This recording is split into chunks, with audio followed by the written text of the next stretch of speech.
All right. Hey, welcome back to Mingle. This is Melissa, and today I have one of my favorite people on with us. We have Tyler. Thank Yay. you. Thanks for having me. You're too kind. Of course. So, Tyler, you all met episode 4 when he shared his really powerful experience with surviving. A parent who has completed suicide. Definitely. It's happy to share that for sure. Oh, it's such a important and powerful message, but definitely pulled on a lot of our heartstrings. It totally does. And it's something we don't talk about a lot.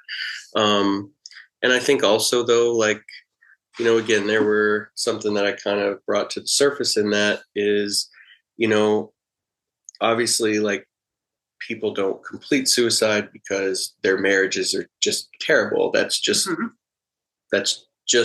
kind of another factor that adds to a lot of that. But I think that is kind of like a good segue into maybe the topic we're talking about today. Yeah, definitely. Which I think we kind of agreed we're going to bring the dreaded word of submission in a relationship. Oh, please don't hate me. No. So taking it back a second, Tyler and I, we both talk about another dreaded word, do couples therapy. We definitely both do couples therapy, and we're both married folks on here. So anytime Tyler and I in between sessions talk about couples therapy stuff or relationship stuff, he's such a wealth of knowledge. And so I was like, come on the podcast, talk about this stuff, because Tyler has such a good look at it. But yeah, take it away, submission. I just wanted to give them an insight in what we're doing. I didn't want them to think it was a different type of podcast. Sure. No, absolutely. And thanks for that reminder. And yeah, if you haven't checked out the Parental Suicide podcast, I would definitely be appreciated. I would appreciate it if you did. It's definitely a story. But yes, submission. Oh my goodness. First off, we have to acknowledge that in the world that we live in today, and factoring in maybe religious beliefs and spiritual beliefs, cultural beliefs, let's just kind of forget everything that we think we know and about what that word submission means. For me and my marriage, oh my goodness. So I see couples in therapy. That does not imply that I'm an expert of relationships. It just implies that, I think in relationships, when people say those phrases like marriage requires work, I think the work is not the idea that we're striving for some kind of perfection in our relationship, but we're just striving for understanding. And that's pretty important. So submission to me is not as a man, a married heterosexual man. It is not. It does not mean that I am number one and my wife is number two. Let's just get that out of the way right now. It does not mean that, and it also doesn't mean that my wife is number one and I'm number two. Right. Submission to me, and I'll let you kind of maybe chime in on what you think, Melissa, but submission to me implies that we have this awareness about maybe where our partner is in their life. Maybe it's mental stress, maybe it's work stress, maybe they're going through grief, you name it. They could be going through anything that just they're carrying some additional mental weight. And I feel like submission implies that I'm aware of that extra mental weight. And sometimes I need to be submissive to that weight, not necessarily that partner, because understanding and acknowledging that, wow, they're carrying around something heavy maybe implies that I need to do a little more heavy lifting for them. And so in my mind, that is submission. I don't know. What do you think about that? Well, I think that's beautifully said. And I think it takes away the stigma of submission. Like when I hear submission, I think one person's better than the other person. Right. And that's probably forged from my own, upbringing and religion and stuff like that. And when I say upbringing, like my parents, I'm very lucky. They have a very lovely relationship. They have a really beautiful blend of traditional but respectful. So I'm not speaking about them, but I think growing up in the environment I did, it was this idea of almost like a little lady mentality. Like the man of the house Yeah, is going to do this. And thankfully my dad did not fall into that stereotype. But when Tyler was talking in the beginning, I was smirking. You can't see me because I have these ideas of like the little lady and the man's in charge, and not to take us down a rabbit hole, but yeah, like the 1950s Leave It to Beaver mentality, leave it to right? Beaver. Mm-hmm. Where she's at home cooking, and when he comes home, and it's basically all of his needs are met. Yep. And dinner and cocktail in hand. Absolutely. No acknowledgement of maybe the weight she's carrying for the household. Exactly. And so I really liked how you described it and how beautiful that was. And it also got me thinking, like, when you're in respect of who's carrying more weight at the moment, I think it kind of removes some of that tit for tat thing that I think as couples, it's really easy to fall into, especially if you're both working, you're both dealing with your own mental health, you're both, go, go, go, go, go. I think some of the empathy, unfortunately, can fall away if we don't keep in the forefront, like who's got what going on tonight. Yeah, it makes sense.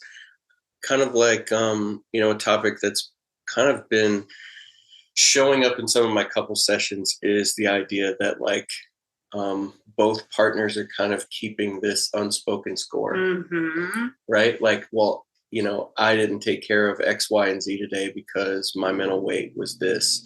Well, I was at work all day and I came home and I don't feel like doing it either. And because you didn't do it, then I'm not going to do it. Right. So that,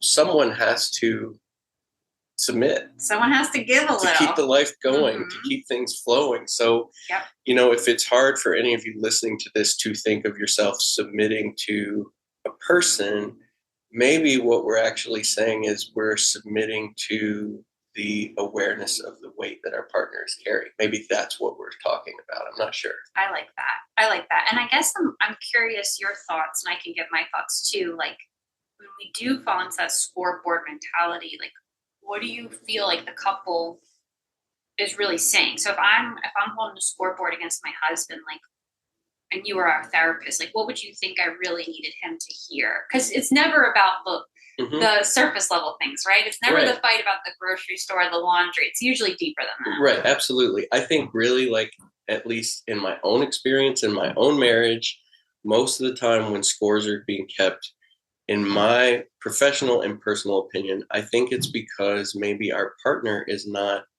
acknowledging our weight. Yes. I think that's really what it's more about than anything. Yes. We just want to be seen and heard in this life, I think.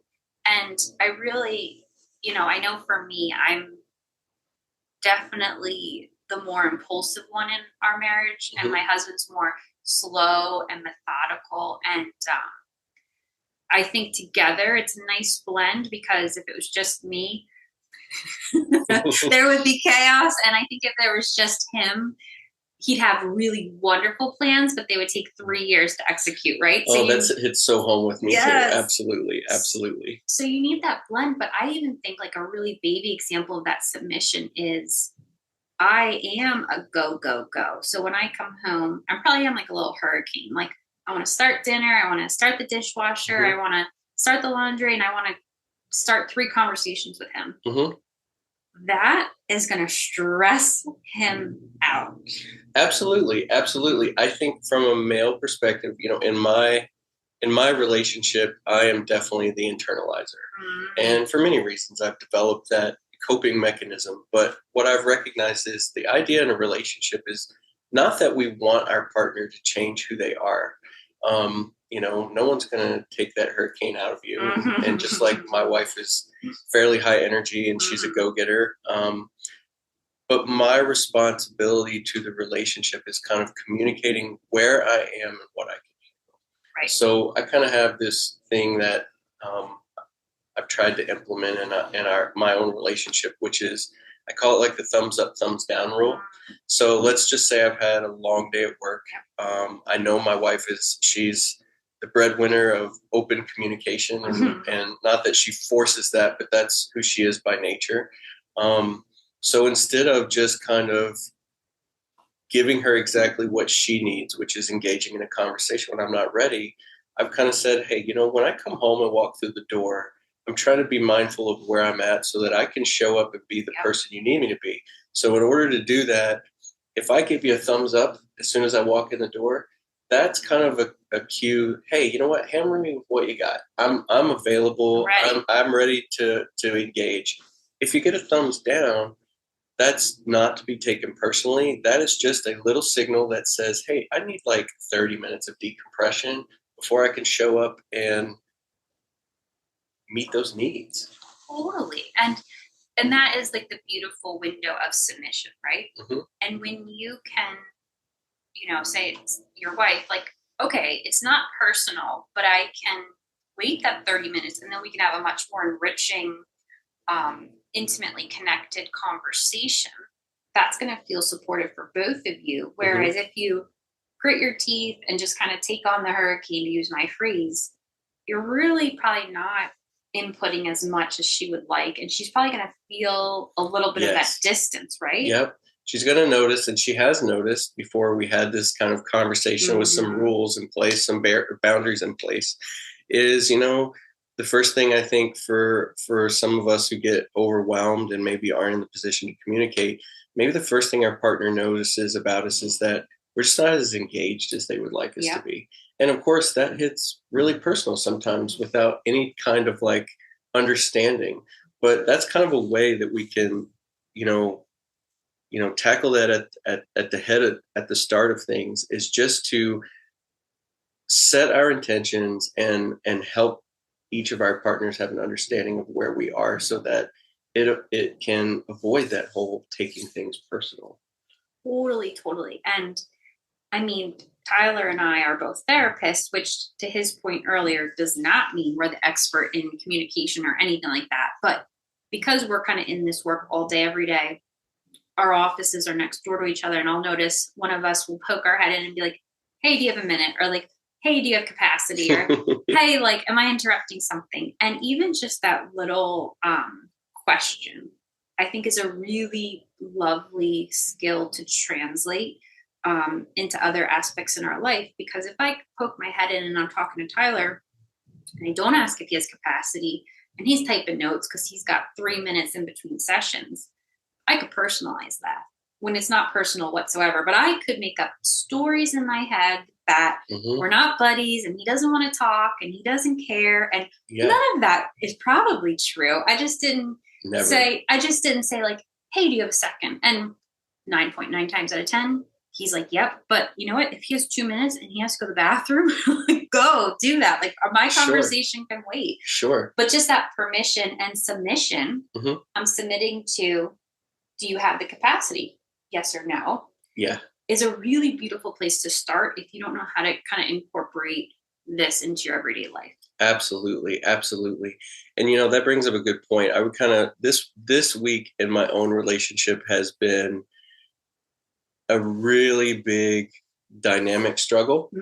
So my wife just started a new job and she's traveling a lot. It's like a lot of work. It's like 20-hour days, about 2 hours of sleep. So it's a change. It's not all the time, but like for maybe 2 weeks at a time, she's working that hard, those long hours. And then there's like a month of, just at home, back to our standard. But this week has kind of honestly required me to submit to her needs. And so, for an example, she comes home, she has to work on a report. I have to make sure that she has, some dinner. We have a lot of animals in our house. So we normally share the weight of the responsibilities for those animals. It's all falling on my shoulders this week. And that's okay, because there's this understanding that, at the end of the day, we're both just kind of on the same team, right? 100%. And there's been moments in our relationship where she's been the breadwinner. And then it was me as I got into the counseling field, and then she graduated school, and now she's back to contributing financially, but just because she's contributing financially does not imply that she was not contributing before. But I think the healthy reminder too is when we find ourselves in a position to have to submit to the greater good of this team, is just reminding ourselves that like we are both on the same team, playing the same game, fighting for the same score. And that makes submission not so difficult, right? Like if we think about like playing team sports, you have your point guards in basketball or your forwards in hockey that are totally moving around way more and maybe exerting a little bit more physical energy than some of the defensemen. But that doesn't mean that there is an equality of work. We're both contributing to the same goal. And that is a mindset that we can't really afford to like lose. We have to maintain that. And to your point, equality doesn't always mean 50%, 50%. If there's two people in your relationship, right? So I kind of referenced earlier, I'm a hurricane. My husband's slow, methodical. I think if we sat down and we did the math of who does what in the relationship, my percentage would be a lot higher than him. Not in a disrespectful way. It's just I have that hurricane ADHD. I can be doing 4 tasks at once, but I'm not the good one with some of the bigger things in life. You know, he is much more sound financially and much more sound with research. So when we needed a washer and dryer, I was like, cool, we're going to Home Depot. And he's like, okay, like slow it down. Like he did the research, he figured it out, he picked the right one. He got us a great deal. He got us a great warranty. He is much better at that. And so I think it's knowing, okay, maybe I'm doing 5 tasks, 5 little tasks while he's doing this big task, but that's his skill set and not my skill set. So it doesn't have to be 50%, 50% for me to feel seen and heard. It can maybe be like he's doing something I have no desire to do. And I'm doing something he has no desire to do. And that's working on the same goal, the same team. Yeah. What you're kind of saying is I guess in relationships, like we can never make those apples to apples comparisons. Right. Like just because my energy is 80% higher than my partner's energy, you know, there are other things that they contribute that maybe the energy is not equal, but what they bring to the table makes up that deficit in our strengths. Totally. And I always think when couples kind of want to bash their head against the wall with their partner, it's like, I don't want to be married to myself. I don't want to date myself. I don't want to be in a relationship with the carbon copy of myself, because that's kind of the beautiful part too of the dynamic, right? The yin and the yang, and like you kind of need someone to bounce you off. Like if we had 2 hurricanes, we probably would have all of our chores done 2 hours but have no money, you know, like just being honest. So you need that. You definitely do. And you know, this is something I've kind of given my wife praise for. Her and I are a lot alike in many ways, but I think we're probably more different than we are alike in a lot of things. The keeping submission in mind. When her and I first met, I wasn't the cleanest. I still struggle with that sometimes, organization, motivation. But because she brings her personality to the table in our relationship, I made a choice to submit to refine some skills that have been very good for me. That's nice. So that doesn't mean that I'm changing who I am, and that doesn't mean she's asked me to change anything about me. But I think submission also sometimes is like looking at some of the things our partner is great at and being like, you know, like even if I just had 50% of that, I would make a huge improvement in myself. So kind of submitting to maybe what used to be the norm and submitting to adapting some new change can be a good thing, can be a great thing. I think truthfully though, like, and this could be a whole other episode, but we obviously have to have a degree of trust when it comes to the person that we submit to. Well, that's the cornerstone of it all, right? Right. We don't just go submitting to, here you go, you know, any single person. And, you know, any of you who have had relationships that didn't work out. I mean, trust isn't just like trusting someone when they're not with you. Trust is like, hey, you got me if I fall. Can you, help support me in various ways when I'm not doing well? So trust looks a lot different. But when trust is there in all the ways of what, all the things that trust means, submission kind of comes naturally. It's not as difficult. And enjoyable. It's enjoyable when you trust and when you are that team thing. And I would say, like, a takeaway, like, you guys may be like, okay, cool, Tyler and Melissa have a good marriage. Love it. No.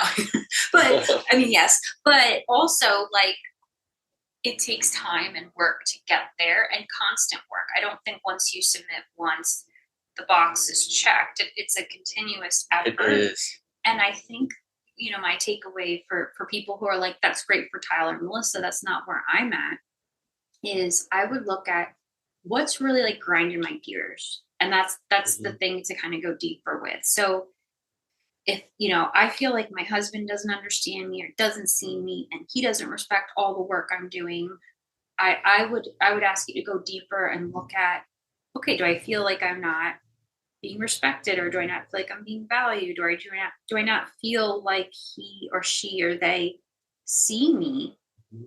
Go into that conversation. Absolutely. Don't go into the conversation that you've never gone to the grocery store once in the 10 years we've been together, because now we're just going into a fight about the grocery store. Absolutely. And that's on the surface. Mm-hmm. And it's not about it. Mm-hmm. It's never about that. Yeah. I mean, I guess supposedly sometimes it could definitely be about surface level things, but no, I love that point is, let's excavate a little bit below the surface to see what that, what's keeping that pattern showing up. Yes. What need is not being met that keeps that cycle continuing of unmet needs. I talk to all my clients about this, and I'm sure I'm not unique in this idea, but I talk about feelings like a house. So you have, the first floor of the house, the second floor of the house, third floor of the house, right? So most of us, we kind of just stay at the top level, go a little deeper, right? So the first thing is, I'm annoyed about the grocery store. Then maybe if I go a little deeper, it's, I don't feel like I'm being appreciated for all the work I'm doing. And then maybe if I go a little deeper than that, I've never really been seen or appreciated in any of my relationships. And so that's the stuff to work on, because one, is that happening in your current relationship, and or are they old wounds you're bringing in? Good point. I'm stealing that. I love that. Do it. I love that. Very cool. But I mean, I think that plays a role too, and we can talk more about that next time with trust. But like, hey, is it my current partner that's activating this, or is this like, my neural pathways and all my patterns coming up? Absolutely. That kind of brings me to an analogy I find myself using a lot in sessions, is if we can kind of think about our sympathetic nervous system. Like think of like an alarm system on a house, right? You have the brain on the wall that's connected to all of these different sensors. And let's say a sensor is on the window, right? When that sensor gets tripped, the brain doesn't really know if it's a burglar or maybe a limb just brushed up against it. But the brain has a set of rules that it was conditioned to react, which says every time that sensor gets tripped, I'm calling the cops, right? Yeah. So we kind of have to look at ourselves like that, where there's all of our life experiences have conditioned us to behave in certain patterns and respond in certain ways. And just because that programming existed and maybe served us very well at one point in time, perhaps now it's showing up in our life and it's not that useful. And it's totally cool, and it's great to challenge that programming. Oh my God, yeah. I think that's part of the quote unquote work in relationships is challenging the programming. And even if, let's say, you're someone who's been married for 50 years, maybe there's a program that serves you well for the first 25, but as we're all growing and changing as unique individuals, we have to like kind of refine that program a little bit. 1,000,000%. Well said. And I think checking in with each other every once in a while. Hey, is our programming working? Absolutely. Is it? Absolutely. I think that, me and my husband's dynamic works, but maybe one day he's sick of being the financial person and is like, you take this on and you figure it out. And that's cool too. But you kind of also have to have that check-in so you don't get into these resentful bitterness patterns. But yeah, I like that a lot. Do I need to just turn the alarm off, or do I need to release the dogs and the paramedics and the fire and the police? And absolutely. No, I love that. Very absolutely. Cool. Lots to think about, Tyler. I love it. Great discussion today. Yes, thank you. Very good. What does Lenore always tell us? Oh, I love it. Every time I'm listening to these podcasts, for some reason it brings like this this cozy blanket over me, and especially in the way that she says it, she says it's all going to work out. It's all going to work out, and it does. It brings that cozy blanket, and sometimes you just need to hear that from someone you really trust in your life. It's all going to work out. Absolutely. Thanks. All right. Thanks for having me.